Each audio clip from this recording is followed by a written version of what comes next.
Many people really are not so keen about the tiny house, but they want something bigger. If you don't really want to buy the tiny house, you're looking more for the big tree or for a living, tiny house might still be a very good idea.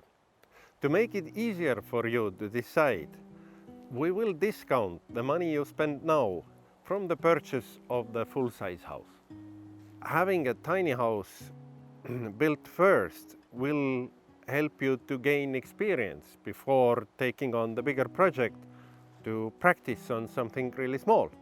Plus, it's really good sometimes to have this small house completed on your building site, because during the build you have the place to store your tools, to change your clothes, to eat your lunch, and later on when the big house is completed, you can use the small one as extra storage, as a guest house, as a rental cabin, or hobby room, home gym, or you could build a tiny house just to learn how to self-build.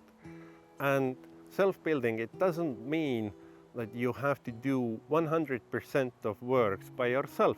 You can still hire a builder. I did that.